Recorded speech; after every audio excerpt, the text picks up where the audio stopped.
መጽሐፈ ምሳሌ ምዕራፍ 4 እናንት ልጆች የአባትን ተግሣጽ ስሙ፣ ማስተዋልንም ታውቁ ዘንድ አድምጡ።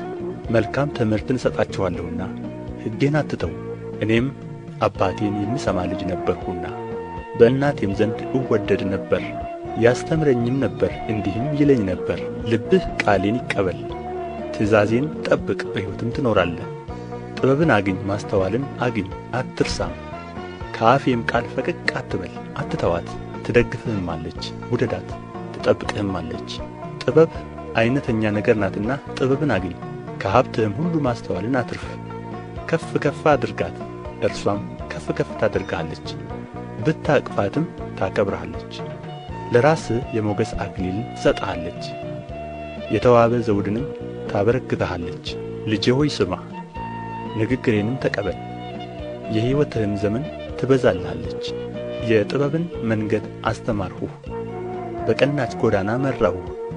በሄድህ ጊዜ እርምጃህ አይጠብም፣ በሮጥህም ጊዜ አትሰናከልም። ተግሣጽን ያዝ አትተው፣ ጠብቀው፣ እርሱ ሕይወትህ ነውና። በኀጥኣን መንገድ አትግባ፣ በክፉ ሰዎችም ጎዳና አትሂድ። ከእርሷ ራቅ፣ አትሂድባትም። ፈቀቅ በል ተዋትም፣ ክፉ ካላደረጉ አይተኙምና ካላሰናከሉም እንቅልፋቸው ይወገዳልና። የኀጢአትን እንጀራ ይበላሉና የግፍንም ወይን ጠጅ ይጠጣሉና። የጻድቃን መንገድ ግን እንደ ንጋት ብርሃን ነው፣ ሙሉ ቀን እስኪሆንም ድረስ እየተጨመረ ይበራል። የኀጥኣን መንገድ እንደ ጨለማ ነው፣ እንዴት እንደሚሰናከሉም አያውቁም። ልጄ ሆይ ንግግሬን አድምጥ፣ ወደ ቃሌም ጆሮህን አዘንብል። ከዓይንህ አታርቃት፣ በልብህም ውስጥ ጠብቃት። ለሚያገኟት ሕይወት ለሥጋቸውም ሁሉ ፈውስ ነውና። አጥብቀህ ልብህን ጠብቅ፣ የሕይወት መውጫ ከእርሱ ነውና። የአፍህን ጠማማነት ካንተ አውጣ፣ ሐሰተኞቹን ከንፈሮችም ካንተ አርቅ። ዐይኖችህ አቅንተው ይዩ፣ ሽፋሽፍቶችህም በቀጥታ ይመልከቱ።